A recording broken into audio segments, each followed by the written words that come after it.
In this video, we'll talk about risk factors for heart disease.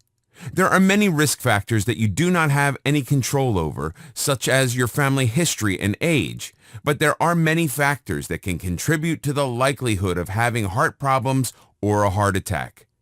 Therefore, to reduce the likelihood of heart attack, you have to change your diet, lifestyle, and attitude.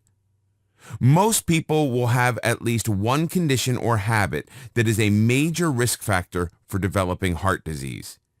Each one increases your chance of developing MI, as each risk factor you eliminate will substantially reduce your chances of heart disease. Now, let's talk about the risk factors for heart disease. Genetic or family history. If you have a family history of people with heart disease, this can increase your chances of developing a similar type of condition. But it does not mean that you are destined to develop a heart condition. It only means you're more likely to have this condition. If you take the necessary steps to look after your heart, you can reduce the chances of developing all forms of heart disease. After menopause, some women are more likely to develop heart problems because at this stage of their life they are producing less estrogen, so they need to vary their diet accordingly. Statistics have revealed that African Americans are a group that has higher instances of diabetes, high blood pressure, heart attacks, and strokes than other groups. Obesity and its effects. Obesity is a growing global problem. Someone who is obese has 4 times the likelihood of developing heart diseases. Furthermore, those with a family history of high blood pressure or diabetes will have a higher risk for heart disease. Obesity is now recognized as an inflammatory disease. It's often thought to be a symptom or indication of other conditions a person may have, not as it used to be considered just an eating disorder. Different studies have confirmed that obesity is a major contributor to causing heart disease and heart attacks. Poor diet, the wrong foods, clogged heart vessels, strokes. There is absolutely no doubt that having a poor diet or a diet that is deficient in many vital nutrients is a leading contributor to the extremely high incidences of heart disease that have become a reality for many people today. Our foods have been stripped of a large portion of their natural goodness by processing and artificial methods used to grow them. Processed salt, highly refined grains, high fructose corn syrup, and refined vegetable oils are the 4 poisons that are found in most of our diets. The combination of these clog up the arteries and blood vessels of the lungs and heart, causing heart disease. Smoking.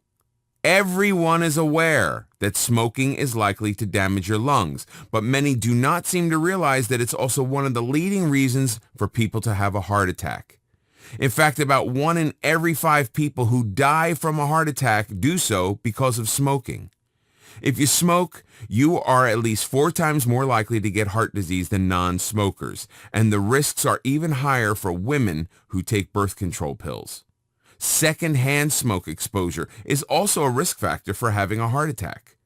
The nicotine in cigarette smoke reduces the amount of oxygen your lungs can send to your heart. It also raises blood pressure and speeds up a person's heart rate. Nicotine is also known to harm the insides of blood vessels and arteries and to increase the chances of blood clots forming. Drinking. Moderate alcohol consumption may provide some health benefits, such as reduce your risk of developing and dying from heart disease, possibly reduce your risk of ischemic stroke, when the arteries to your brain become narrowed or blocked, causing severe reduced blood flow, possibly reduce your risk of diabetes.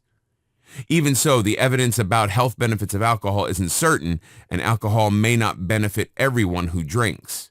Everyone produces a small amount of alcohol internally each day as part of the metabolizing of food. This small amount of alcohol is absorbed and burnt as energy. Drinking a small amount of alcohol can help some people because it helps to raise good cholesterol, HDL, levels. At the same time, reduces bad cholesterol, LDL, levels. It helps to stop blood clotting, tends to thin the blood, and allows for easier bleeding that could help to hold off a heart attack, but only if used in moderation. High cholesterol. Cholesterol has been blamed for heart disease for many years.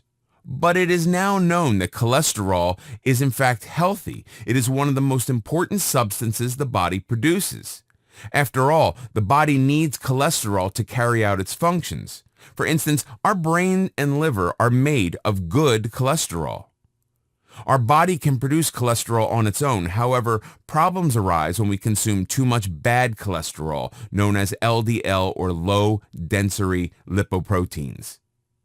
Eating processed sugars, hydrogenated vegetable oils, and too much omega-6 fatty acids can cause an oversupply of LDL. LDL helps to carry cholesterol around our body to the areas that need it. When there is too much of it, the excess can cling to the walls of the arteries, irritating and clogging them up, preventing enough oxygen-rich blood from reaching your brain, heart, and other organs. Diabetes. People with diabetes tend to have a high blood glucose level, which can, over time, damage your blood vessels and especially the nerves that control the blood vessels in your heart.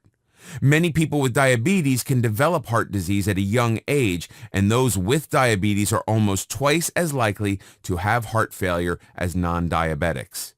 As with all heart conditions, if you take proper steps to manage your diabetes, your risk factors will substantially reduce. Physical activity.